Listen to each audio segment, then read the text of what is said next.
Hey guys, Miss Marusik here, and in this video we're going to talk about sigma versus pi bonds, and we're also going to talk about bond order. Now, sigma versus pi is just a way of describing what kind of overlap exists when we have two atoms that are sharing their electrons. Is the overlapping a direct overlap, or is it a side-to-side overlap?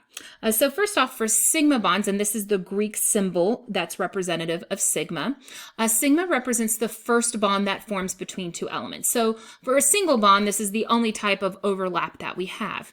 And sigma is a head-on overlap. So to kind of give you an idea of how this would look, let's say I had two S clouds here. Those could come and directly interact with each other if they wanted to share their electrons, and I would end up with this overlapped cloud here. Now, p orbitals can also do that, but they have to kind of be going the right direction. Like they kind of need to be heading right for each other in order to do a direct overlap.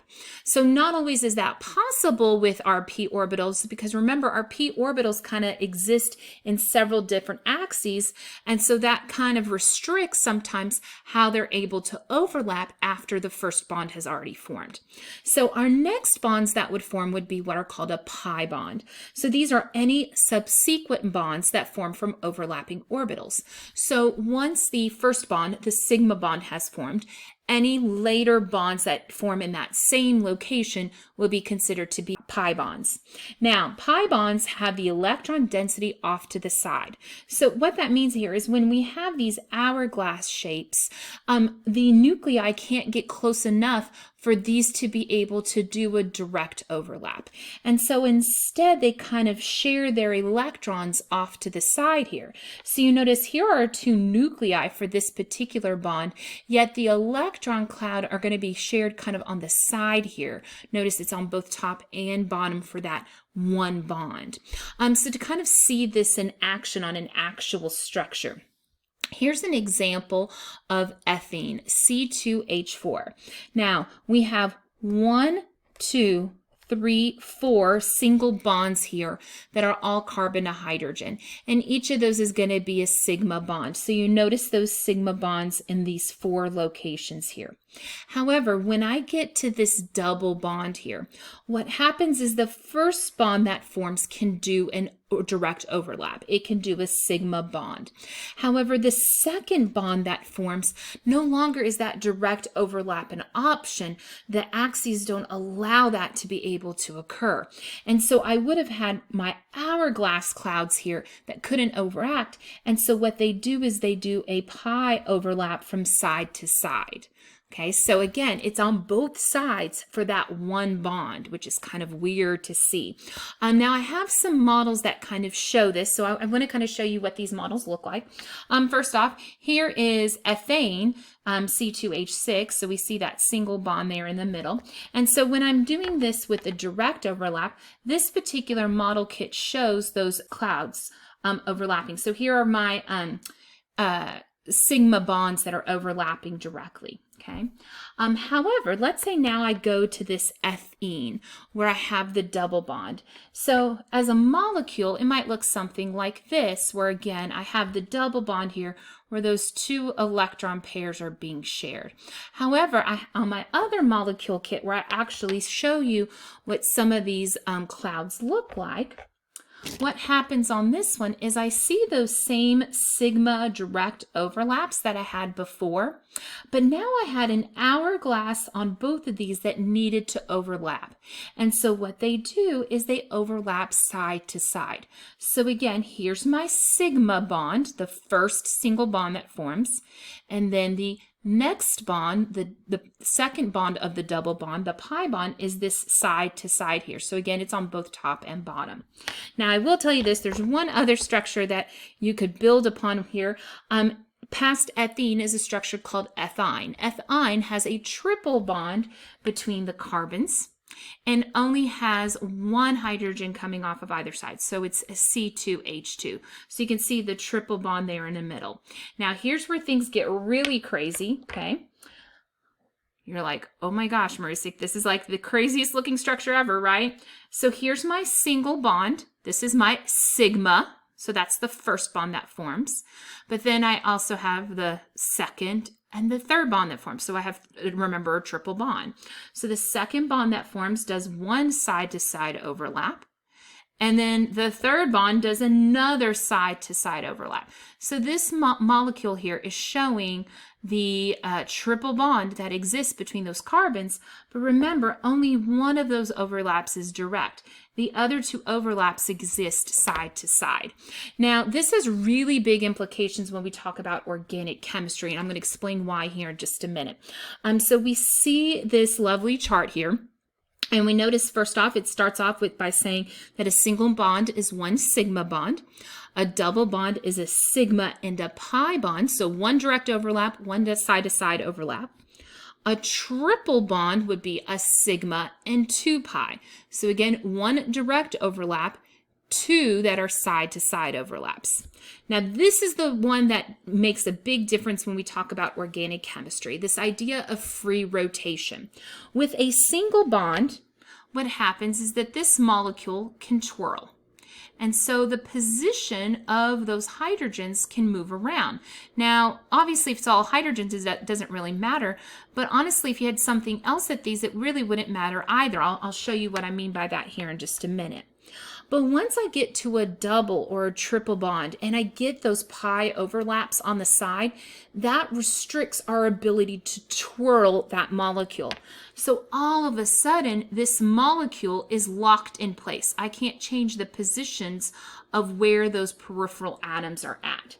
So to see the implications that this has for organic chemistry, so no, you won't be asked to do this on the AP test, but I know a lot of you are planning on going into pre-med classes, or you're planning on being a science major, which means you're going to have to take organic chemistry, and I promise this is going to be one of the things that you'll talk about. So first I want to show you a structure called 1,2-dichloroethane. It's ethane because it has two carbons. The 1,2-dichloro is because on the first carbon and the second carbon, there are two chlorines. Now, you've noticed here that I drew several different Lewis dot structures, and I didn't even do all of the combinations that are possible. I drew two on the top, I drew the two on the bottom, I drew them on the side here, I drew one on the side and one on the bottom. I mean, I did all the different combinations, but I'm going to tell you something. All of those structures are exactly the same. Why? Because I have a single bond in between. So what happens is that that molecule can rotate. And so no matter where I draw it, if I drew it, on the top and the side, or both on the top, or both on the bottom, this could rotate any which way I wanted to and put those chlorines wherever. I didn't change the way that that structure was bonded. However, once I get a double bond between those two carbons, so this is a structure here. I've got two of them actually. One is called 1,2-cis-dichloroethane, and one is called 1,2-trans-dichloroethane. Notice here, both of the chlorines are on the top. Here, one's on the top, one's on the bottom. Here's the deal. These structures are not the same. And here's why. Let me show you the cis version first. Here it is, my molecule. The green atoms are representing the chlorines. But notice I can't twirl this all of a sudden. Like, this bond is holding that in place. Again, because I not only have the sigma, but now because I have the pi bond, it's restricting the rotation that's present here. So in order to get one chlorine on top and one on bottom, I had to totally rebuild that structure. In no shape, form, or fashion are these the same molecule. They are structural isomers of each other, but these two have a very different structural organization to them, a very different structural formula. So it really does make a difference once I get those double and triple bonds where I'm placing things. All right, now I'm going to show you what you need to be able to do here as far as the AP test. First off, you would want to be able to tell me on the single, double, and triple bond who has the longest, the highest bond strength, the highest bond energy. Hopefully this looks a little bit familiar because we talked about this within covalent bonding already, in the number of shared electrons. The fact that on a single bond I'm sharing the least electrons, and so I'm going to have the weakest bond strength and the lowest bond energy. Whereas with the triple bond, of course, I'm sharing the most electrons. By by the way, a pi bond on its own is weaker than a sigma, but once I combine these together, that's where the double and the triple bond get way stronger than just having a single, because I have the single's energy, but then once I form that pi bond, I'm adding to that energy amount, and that's what helps that strength. But the big thing you would need to be able to do on the AP test is answer some questions like these, where it asks you to determine the number of sigma and pi bonds in the molecules shown. To be honest, this is actually super easy. So the first thing I do is I go count up how many bonds I have total. Okay, so I have 1, 2, 3, 4, 5, 6 bonds, which means I will for sure have 6 sigma bonds here. Now you notice on the double and the triple bond, I just counted those once. That's because remember, on a double and a triple bond, only the first bond is sigma. So then what happens is when I want to go count my pi bonds, the second bond here ends up being a pi bond, or the second and the third bond here end up being a pi bond.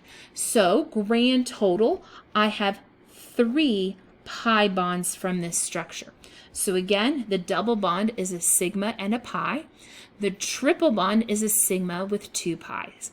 All right, here's what I want you to do. I want you to pause the video for just a second, and I want you to go see if you can count up the sigma and pi bonds in this molecule right here. So take a moment, count them up. All right, let's see how you did. Hopefully you tried that out. Okay, I have 1, 2, 3, 4, 5, 6, 7, 8, 9, 10, 11, 12 total bonds. So I have 12 sigma. And I noticed that there were 3 locations where I had a double bond. So 1, 2, 3 of these ended up being pi bonds. All right, let's go ahead and flip the page. We're next going to talk about bond order. Now, bond order is actually tied somewhat to the idea of sigma versus pi bonds, because bond order is defined as the number of chemical bonds between a pair of atoms. So if I have a bond order of 1, what that means is that I just had a sigma bond between those. So a single bond is considered to have a bond order of 1. A bond order of 2 would be a sigma and a pi bond, which means it's a double bond. A bond order of 3, that would be a sigma and 2 pi bonds, so that would be a triple bond. So if I just want to state the bond order and I don't have anything weird like resonance, which we'll talk about in a second, then I just simply say, oh, it's a single bond, it's a bond order of 1. Oh, it's a triple bond, I have a bond order of 3. It's really that easy. It's not meant to be tricky. Now, fractional bond orders can get kind of interesting when we talk about resonance structures, so we'll see that here in just a minute. As we predicted, as bond order increases, what that means is that I have more shared electrons, and so if I have more shared electrons, then that would mean that the bond length decreases typically in comparison to if it had just been a single bond. And of course, that would also mean that the bond energy itself also increases in comparison to just a single bond. So to see this in action here with an example, it says, hey, for the following molecule, first determine the bond order of each of the types of bonds present and rank the bonds from highest bond energy to lowest bond energy. So the first thing I would do here is I'm going to go count up how many bonds of each of these I have and just kind of list them out. So I saw that, hey, I have carbon to hydrogen bonds, and there were 3 of those. I had a carbon to carbon bond right here. Then I had a double bonded carbon bond, and then I had a carbon triple bonded to nitrogen here. So I went and listed those out. So the next thing I would do is I would list out my bond orders. So the carbon to hydrogen was a single bond, and so therefore that would just be a bond order of 1. The carbon to carbon was also a single bond, so that would also be a bond order of 1. Okay, the carbon to carbon was a double bond here, so that would be a bond order of 2. And then the carbon triple bonded to nitrogen would be a bond order of 3. You can see how easy that was. It's really not complicated as long as there's no resonance involved with our structure. So then what it wants us to do is to rank the bonds from highest bond energy to lowest bond energy. Well, hopefully we would know that the highest bond energy would be our triple bond. So this is our highest. I'm going to rank it as number 1, okay, as far as the bond energy is concerned. Our double bond would be next. And here's where we get kind of interesting, because obviously I have 2 single bonds. And so this is where then I might need to also use the idea of internuclear distance. And so I know that hydrogen is a much smaller atom. It has less occupied energy levels than carbon would. And so therefore I would predict that if that's a shorter internuclear distance, that should be a slightly stronger attraction. And so I would rank that as number 3, and the carbon to carbon here is number 4. Okay, so that carbon to carbon single bond is actually going to be my lowest energy bond. All right, cool. Let's talk about resonance now. Resonance puts another monkey wrench into this. So it says here that resonance occurs when more than one equivalent Lewis dot structure can be drawn for a molecule with equal energy. I know we talked a lot about this back in pre-AP, but it's basically when I need to have a double bond. However, there's more than one location I could have that double bond. There might be 2 or 3 different options for placing that double bond.